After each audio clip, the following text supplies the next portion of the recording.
I like what you did to the place, man. This is usually there's just me in front of this antique thing.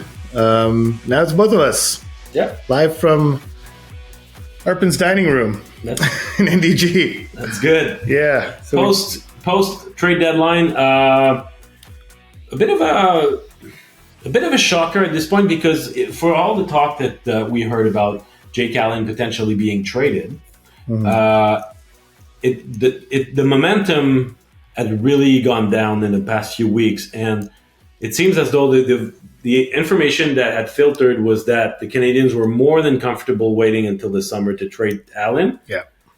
But they found a partner. Today, Kent Hughes said we had talks with teams all season long, but it's only this week that we started filtering offers for Jake Allen. And the New Jersey Devils, I don't exactly understand what they're trying to do today, but they stepped up. They did. They not only acquired Jake Allen, they acquired, according to Kevin Weeks at least, as we record this, they acquired Kaapo Kähkönen from the San Jose Sharks. So Jake Allen goes from one crowded goalie situation to another. But honestly, not the Canadiens' problem. I think this podcast would be way too long if we tried to explain what the New Jersey Devils are doing. Yes. But it's clear that they were trying to address next year's goaltending situation. They didn't want to go through another season like they just did. And the Canadiens were only happy. And I think the reason why talks had died down around Jake Allen, that the rumors had kind of gone down, is because the assumption was made that the Devils were out. That they would want to wait till the offseason because they're out of the playoff picture. But the only hypothesis that I can kind of believe happened here is that the Devils didn't want it to get to the summer where more teams would be engaged. I think a number of teams mentioned to the Canadiens that if we do, maybe we can revisit this in the offseason. It's not something that we can do now. We'd like to maybe look at it for next season. And so maybe the Devils just kind of jumped the market here. But in any case, the Canadiens alleviate their 3 goalie situation. They get a pretty decent asset for it. They do have to retain money on Jake Allen next season, using their last retention slot. And really going into the deadline, the Canadiens' biggest asset was actually their retention slot. They had to choose how they would use it. Yes, exactly. So they had basically 3 options. They could either use it on Allen, they could use it and in order to hope for any significant return, use it for Allen, use it for David Savard, or use it as a third-party broker. If they were to get involved and retain some money for I don't know. I always come up with the idea of the example of Jake Gensel, but if Jake Gensel had been traded to someone who needed another team to retain a significant portion of his salary, then the Canadiens could have stepped up. But the issue here is, as much cap space the Canadiens had, if they wanted to be third-party broker, there were other teams that had even more cap space than them and would have probably said, okay, well, this team will do it for a 4th, we'll do it for a 5th. It'll be fine. Like San Jose, Chicago, Buffalo, teams that have a lot. Tampa, as it turns out. Absolutely. Tampa did it a couple of times this week. And I think the market price for that was about a 4th-round pick. And so they got something better than that. So you're right in that they were going to use that retention slot in whichever way brought in the most value. The fact that it also allowed the Canadiens to alleviate their goaltending situation for next season and the rest of this season. Let's not forget that Caden Primo is now going to get a little bit of runway to play more regularly than he has as a result of this.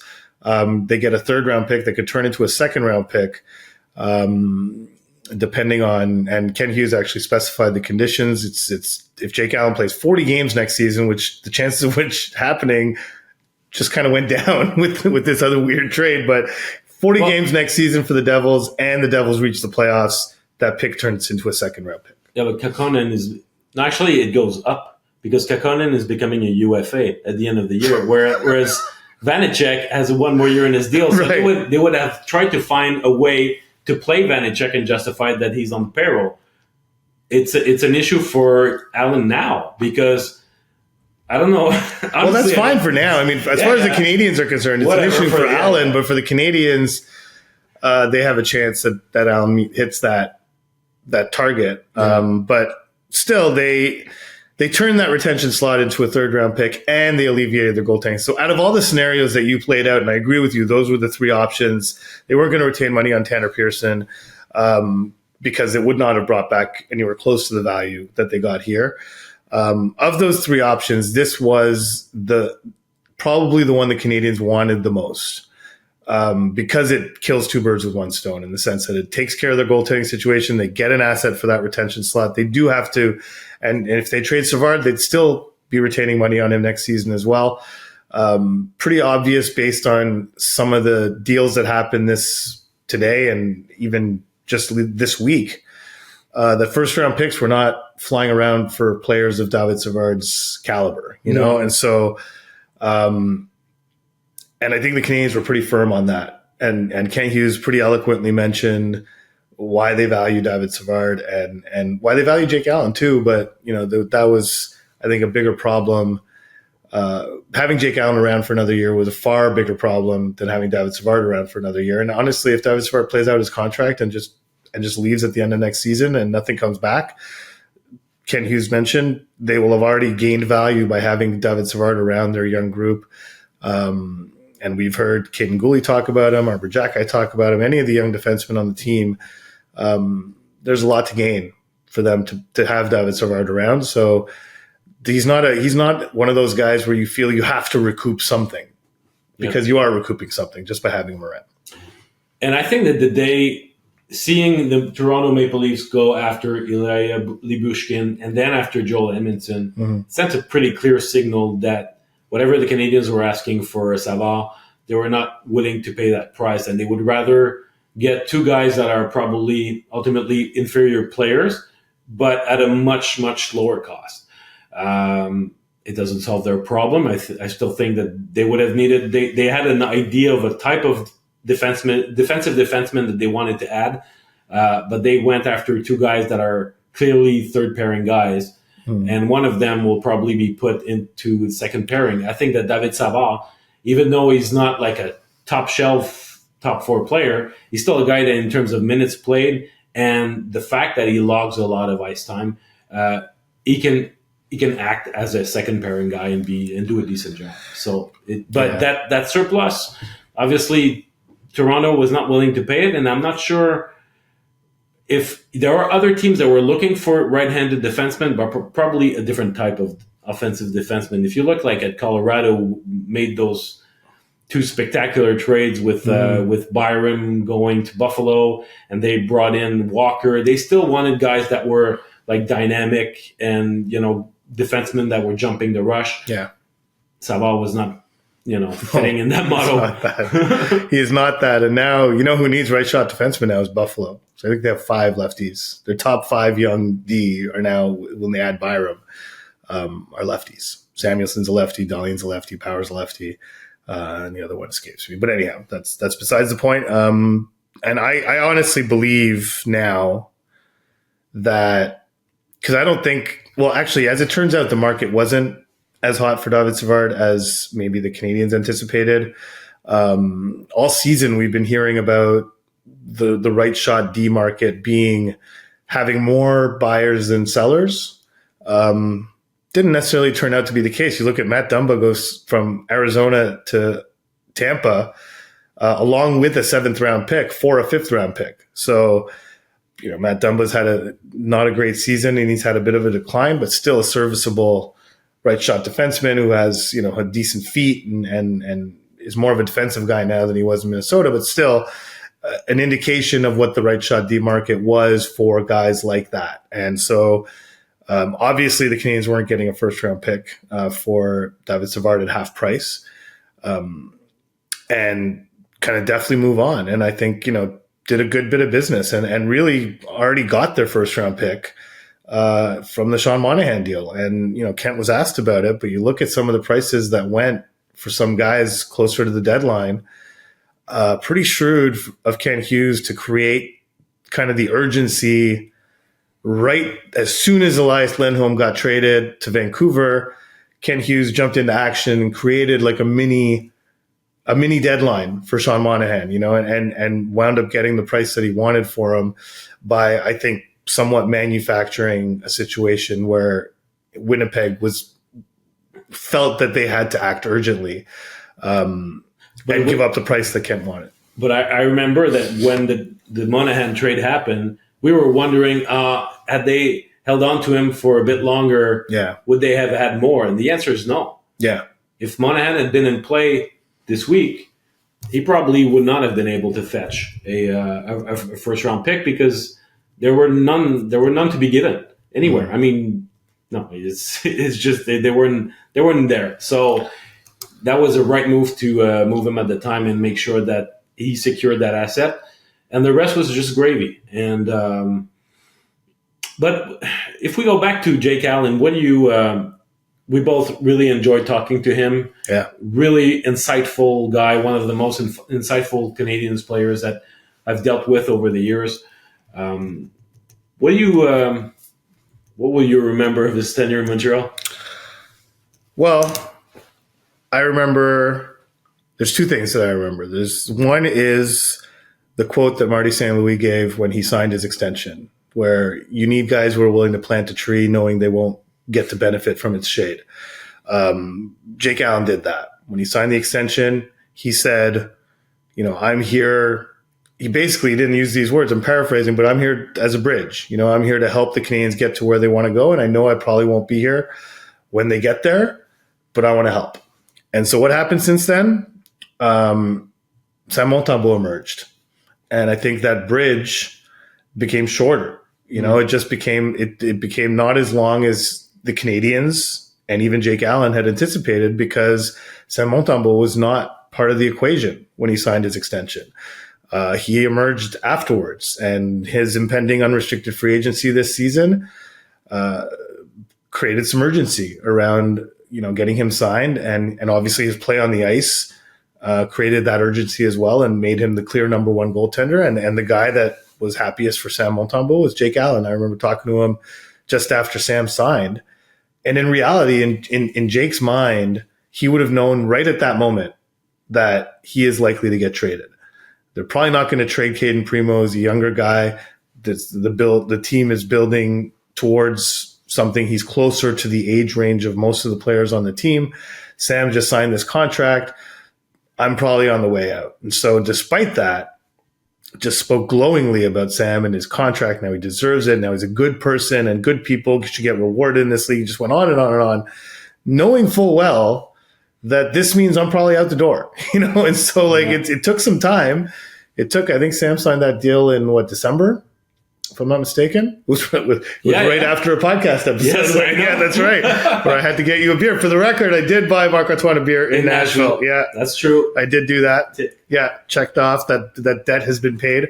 But right at that moment, Jake Allen knew what was coming, and total consummate pro. Ken Hughes told a story today about last season, how Caden Primo was called out to Vancouver, arrived late, and the guy who met him at the hotel was Jake Allen and took him out for dinner. And so this is the kind of guy Jake Allen was and is, and even today, I mean, he was interviewed by TVA Sports, and he said really along the same lines of him, not benefiting from the shadow of the tree that would have grown. Mm-hmm. He said, I thought that Sam has earned the right to play more. He needs to play more. Give him three starts a week. Give him the time of the type of workload that will enable him to establish himself as an upper echelon goalie. And I truly believe that he deserves it. That's from my perspective. So even him, he said, okay, I'm part of that equation. It's uncomfortable. I don't like it. I'm binding my time, and I'm very, very patient. But as much as he wanted to find another situation where he could build his game back, he also wanted Sam to be able to spread his wings completely, which was not a situation that was entirely possible with three goalies in the fold.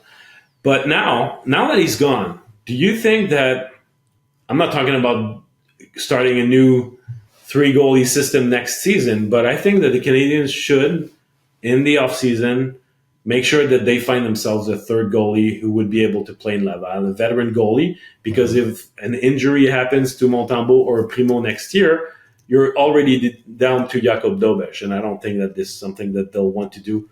I'm not sure that the kid is ready for the big show just yet, so finding an older goalie who might be a nice insurance policy would be a good thing. Well, I think just what they went through this season made that very clear, and I would be shocked if the Canadiens did not do that. Exactly what you just said, because what they went through in Laval, having Dobesh and Strauss-Mann having to play, and neither of whom were ready for that. Dobesh came out the other side, and it's been a very rocky rookie season for him as a professional, but I think there's certain things he gained from that experience, but it was not easy and it was not ideal. I think the Canadiens have a certain amount of belief in Dobesh and his future, and they did not put him in the best position to succeed. So I have no doubt this is something that will be addressed in one way or another.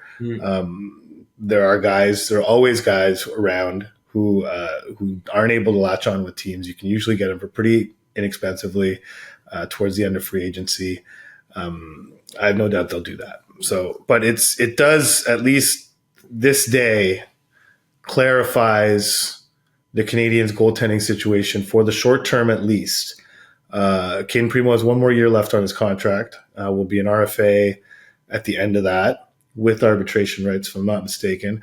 And so Ken Hughes said something interesting today that I thought it bears mentioning, is that how Caden Primo might have benefited in many ways from the three goalie rotation, even though Primo himself grew frustrated at times because he'd gone long stretches without playing, justifiably too. And I don't think his behavior was a reflection of that frustration, but he definitely wouldn't lie when he was asked about it by reporters, and would admit it, but did see the benefit of getting extra work with Eric Raymond, and definitely saw the benefit of being in an NHL environment instead of being in the AHL, which is where he would have been if he were waiver exempt. So that side of it was good for him. Seeing NHL shooters, getting his timing down against NHL shooters, even in practice, he thought was more beneficial to him than whatever he'd be doing in Laval, because he felt like Laval had, even though his numbers were not fantastic, he had learned everything he could learn in Laval. And if he ever wanted to become an NHL goaltender, he had to be in an NHL environment. So now we're going to see if that paid off or not. And now we're going to probably get a better idea of how Caden Primo can play in this backup role, like the legitimate backup goaltender, where he would, if Sam gets 3 out of 4 starts, he's suddenly getting 1 out of 4, which means he's playing at least on a weekly basis, more regularly, can better predict when he's going to play, and gets a more normal workload. Actually gets more reps in practice.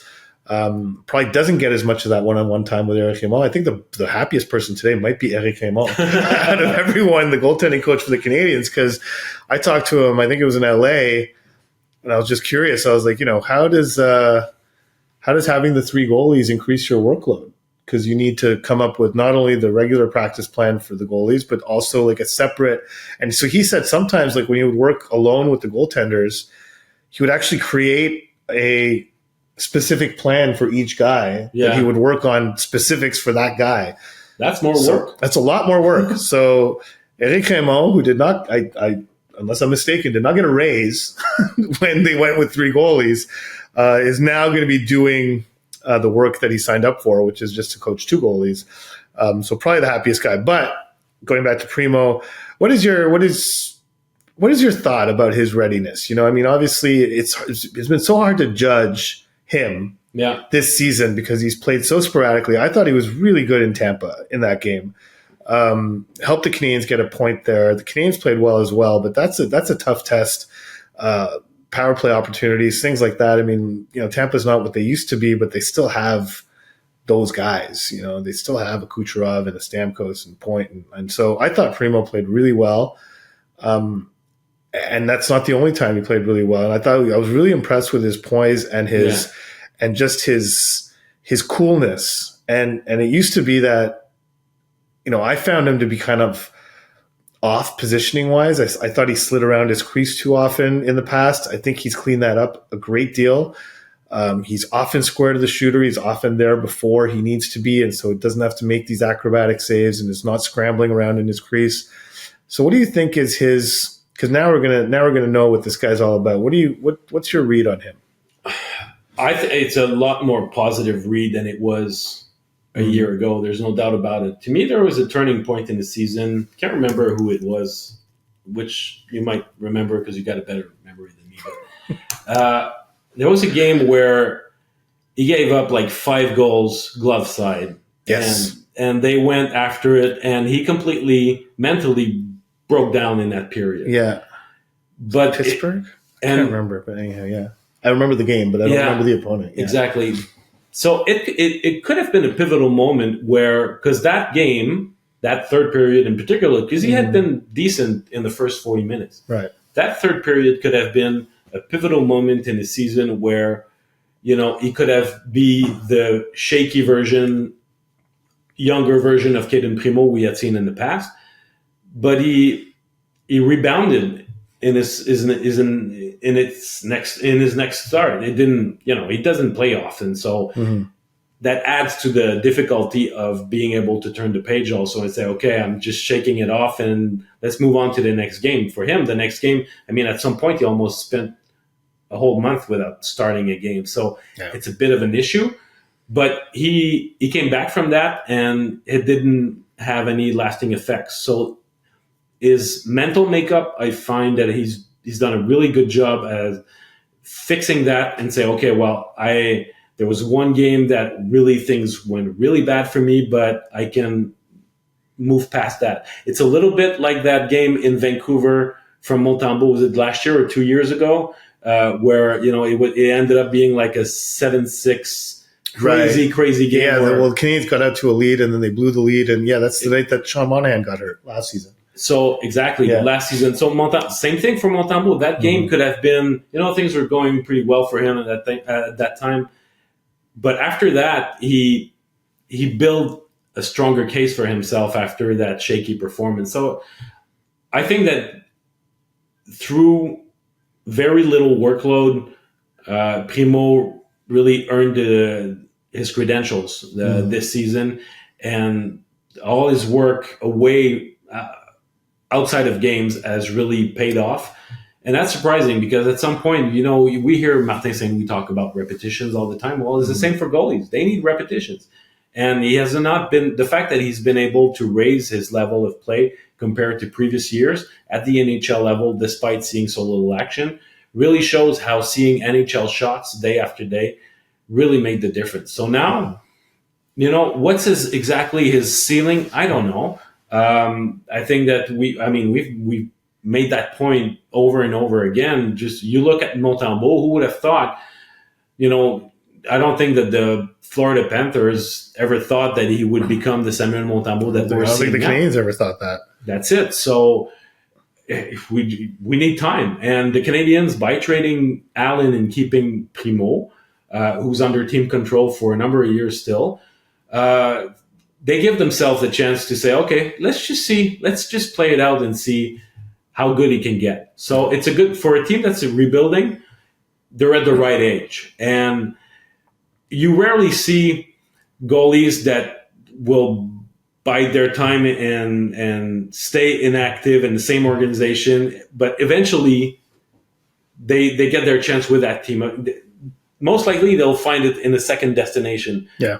But Primo stuck with the Canadiens stuck with Primo, and now we're about to see what he's about. Primo didn't have a choice, They didn't put him on waivers. There's no doubt that he would have preferred to be put on waivers and be picked up and have a chance to start as a backup somewhere in the league. Yeah, for sure. And the Canadiens, rightly didn't want to do that. Ken Hughes has repeatedly mentioned that, with Montembeault unsigned, they couldn't afford to just lose Primo for nothing and then potentially lose Montembeault in unrestricted free agency and then just have Allen left on a rebuilding team. That wouldn't have made sense. But overall, I just want to, kind of highlight some of the things that Ken Hughes talked about today, aside from the Jake Allen trade, which, I think basically Ken Hughes executed essentially three trades actually, if you include Mishak for Jacob Perreault, who actually no one actually asked Ken Hughes about that, which was funny, but that was an attempt to go and bring in sort of a high ceiling talent, at least, that it just has not blossomed yet, and kind of let the development staff loose on this kid and see what happens in Laval. But the two primary trades that he made, Sean Monahan was a case of really working with a group of teams in the aftermath of a deal that affected the market. And in the Allen trade, what I find interesting is he's, obviously the Devils traded Vanacek because they got Allen, but Allen was really the only goalie to get traded this year. I mean, who else was there? I can't think of one. Casey DeSmith, exactly. But I think there was a Magnus Hellberg that was traded. Yes. But among goalies we're talking about third goalies. That's it. Among goalies that are expected to play. Yeah. He managed to pull off, he was the one guy who had to trade a goalie. He managed to do that and got not a garbage asset for it. Yes, he's got to retain money on Jake Allen. And really, the third round conditional pick was compensation for the money, was really compensation for the retention more so than compensation for Jake Allen. I think had Jake Allen gone with no retention, 5th round pick, 6th round pick, I think it would not have been a very interesting return. But because they decided to retain, and as we mentioned earlier, they wanted to monetize that retention slot, they did so. But it's a case of, I think in both cases, but for different reasons, Kent Hughes was able to make the market work for him somehow. What do you mean by that? In the sense, in Monahan's case, I think, and this is just my theory on it, but I think Kent Hughes saw the center market get impacted and pounced on it. Yeah. And got aggressive. And in Allen's case, he saw the goaltending market was not moving very quickly, and teams were kind of shuffling in and out of interest and this and that. And he just bided his time and waited. And it paid off. In both instances, it paid off. In one instance, he convinced the Jets to give up the first round pick that he wanted to prevent anyone else from getting the player that they coveted, and they clearly did covet him. And in the other instance, he sat back, he waited, and wound up getting the price he wanted for the asset he had. So in two different cases, using two different means, Ken Hughes got what he wanted. Yeah. That's what I mean. I probably didn't say it clearly enough, but that's what I mean. Well, the goalie market, just like goalies themselves, the goalie market is voodoo. Yes, it is. It's very hard to understand and predict.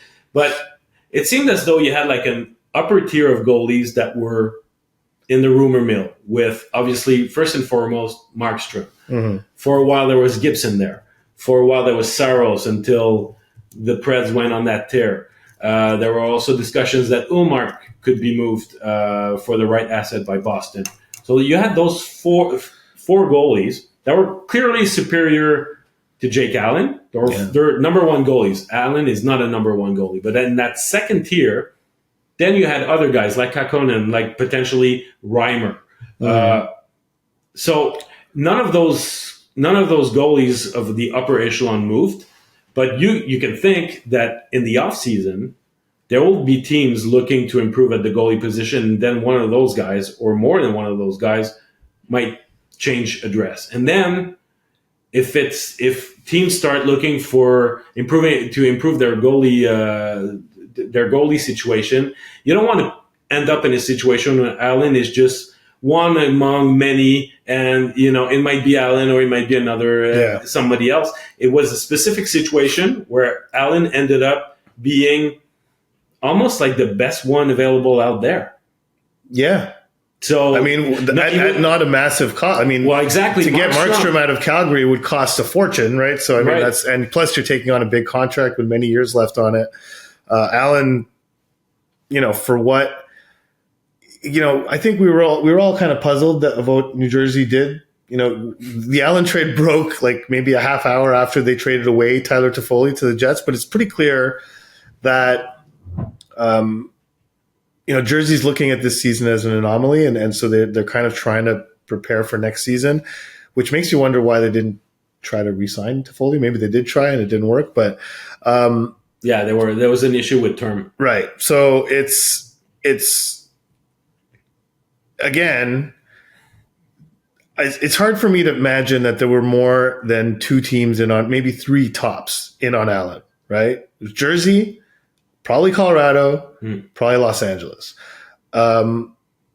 Each of them, to varying degree, who knows what each of them were willing to pay.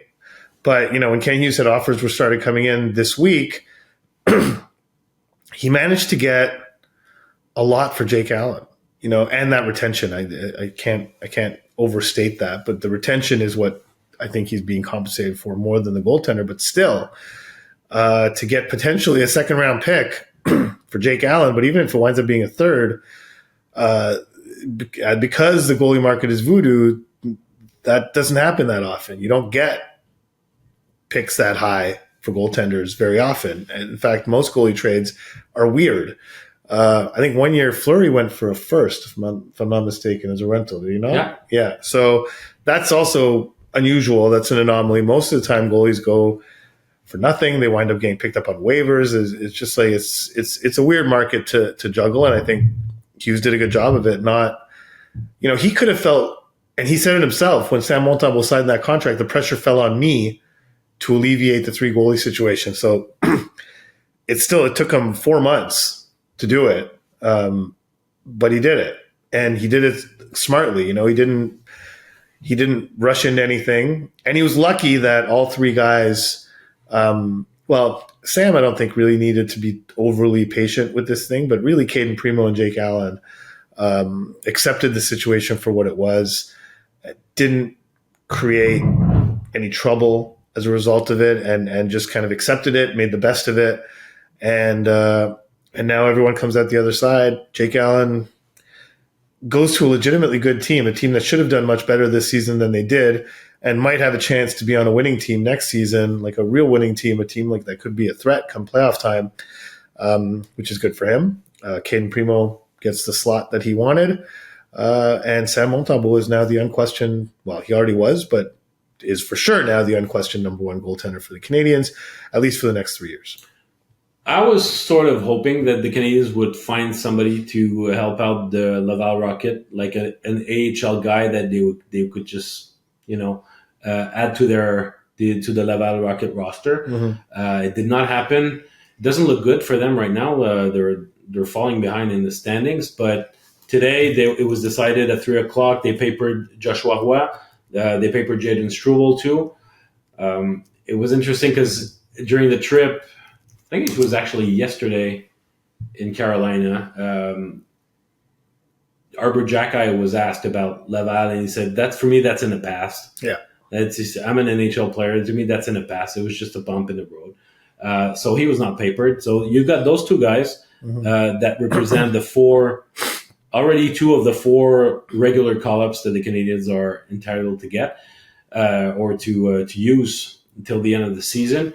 But is there anything regarding the minor league, the AHL affiliate that you would like to? I think there was Jacob Perreault who was brought in for Jan Mysak too. That's an interesting. That could help the Rocket. I mean, he's not lighting up the AHL, but he's, as we mentioned, a talented guy. Canadians kind of, Jan Mysak is probably the more likely of the two to actually carve out an NHL career. But if Perreault makes it, he'll probably be a more impactful player, more offensive upside. Just a matter of whether he makes it or not. Right now, he's trending to not. But I think, again, as mentioned, the Canadians view their development staff as being an advantage, and so they're gonna see if they can work with them. But the other thing about the Rocket is, I asked Ken Hughes during the press conference, and I admit this was a sneaky way to get an answer on something else. But I asked Ken Hughes during the press conference if, seeing as the Rocket making the playoffs is so important to the organization, were there any trades available today where you had to make a decision between either trading a guy and having to call someone up from Laval, or deciding not to trade the guy and leaving that person in Laval? And basically this was a question about Tanner Pearson. And so he said that, yes, they had talked about that internally beforehand, like, what do we do if? But ultimately that situation did not come up. So I take that to mean that they did not get any legitimate offers on Tanner Pearson. It's worth remembering, since they were committing their last retention slot to Jake Allen, any team that was going to acquire Tanner Pearson would have to take him at full price. He had roughly $700,000. He has roughly $700,000 left on his contract for the rest of this season. But still, not only is that a big hit in such a cap-strapped league, you also have to compare that to the other players that were available at that price or less. Where, like the Rangers, for instance, got Jack Roslovic for not much of a return, but it's Jack Roslovic has some potential to maybe score some goals and do some things in the playoffs, and that's those are the kinds of players I guess that teams were comparing Tanner Pearson with. I think the Canadiens got some interest in Tanner Pearson in the past few days and weeks. There were teams asking, but it was probably going to have to be with no retention, and teams knew that. And I just, so the fact that that situation never presented itself tells me that the Canadiens probably never got an offer on Tanner Pearson, not even an offer that they had to reject. Like, I just don't think there were many offers out there, which probably upsetting to Tanner Pearson. Yeah. So basically what you're saying is that there are teams, like, as they say on matching websites, you had teams that were curious. Yes.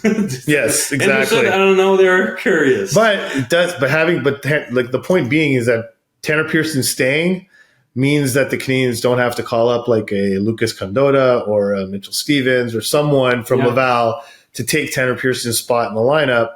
They can just put Tanner Pearson there, like as he's been. And honestly, he's been playing fine. I think he's been playing well for a couple of weeks now. Marty St. Louis loves what he's doing, and sort of went into detail of how the little details of puck placement and angles he takes on guys, like things that are harder for us, I guess, hockey mortals to see, are more visible to someone, a savant like Marty St. Louis. Well, Marty, I asked him about Pearson, and Marty said, I like the fact that he doesn't commit turnovers. And then in Carolina, it was like turnover festival, one after the other. Yeah. Anyhow, I mean, exactly. So that was another development today that probably didn't get talked a lot. And we should mention, David Savard, how relieved he must have been when it started coming out that the Canadiens were done. Yeah. Last night after the game in Carolina, he came out and did a scrum, and I was kind of surprised that no one asked about the fact that the deadline is. He must have thought that it was coming. He must have. And like, okay, they're going to ask that's it. Exactly. What if this was your last game? And that's exactly the face he would have made. And so when you guys all left, and and all the, it was all in French except for me, and I stayed, and I asked him a question about the game. How, anyhow, that's not important. And then at the end, I was like, are you kind of anxious to get tomorrow out of the way? And he made that face. So, oh God, here we go. He's like, I've said everything I had to say about this. Well, that's it. I've made it clear. I don't know what else I'm supposed to say. I'm like, no, I don't want you to. I'm not asking you about that. I'm just, what's your anxiety level? Like, it's here. It's like, you've just played the game. You guys are heading home, and tomorrow's the day. You're going to find out tomorrow. Once and for all, are you looking forward to knowing, or are you? And he's just like, he was just so done. Like, you could kind of tell the anxiety was real, based on everything he said, the impact on his family, how much he loves it in Montreal, the dream of playing for the Canadiens, everything he talked about at length in his defense. 20 minutes in Nashville, talking about it constantly. Didn't really feel like talking about it, but I think it showed that the anxiety was there, like that the reality of the situation had hit. So I can only imagine, we're going to find out on Saturday. I'm sure we're going to talk to David Savard before the game. I can only imagine what he actually did when 3:01 Eastern hit on his phone or his watch or his clock in the house or whatever. I hope he and his wife, did a little cheers. For sure, for sure. Something like that. They'll have a nice glass of wine tonight. Yeah. So I hope you were entertained by this trade deadline. I mean, the Canadiens were probably a tiny bit more active than at some point we thought they would be, just by virtue of trading Jake Allen.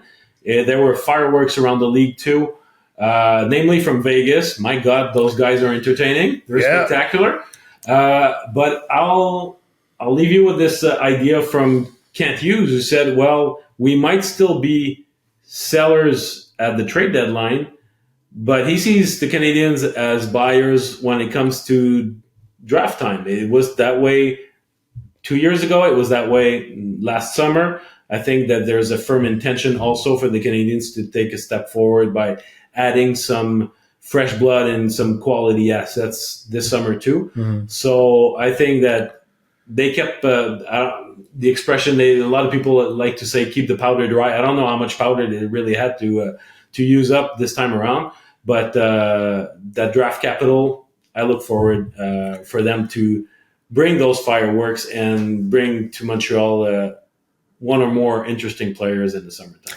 And the one thing about the draft is the Canadiens did not, with all due respect to Jake Allen, did not get objectively worse today, which they could have had they traded David Savard, had they traded Tanner Pearson. Trading Jake Allen, while it hurts them, they have a very capable replacement for him already on the roster. So in terms of people hoping that the Canadiens would slide down the standings after the trade deadline, they might do that because the schedule is very difficult for them, but they did not get worse.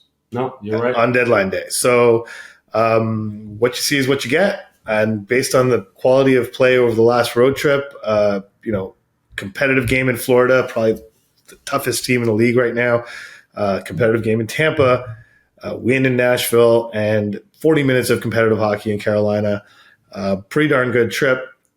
Let's see if they can keep that up. But, Team Tank, probably not a good day for Team Tank to this trade deadline. 2 glasses of wine, yes, guys, okay? Team Tank. Yeah. You might want to have a shot of something too on top of that. All right, so we'll be back on Monday. Don't forget to send us your questions for our Monday mailbag at Basu and Godin @gmail.com. That's our email address, obviously, and on Twitter at Basu and Godin. Regular programming back on next Friday. We'll touch on some prospects for our future Friday. Yeah, and we'll know by then when David Reinbecker's coming. Yeah, exactly.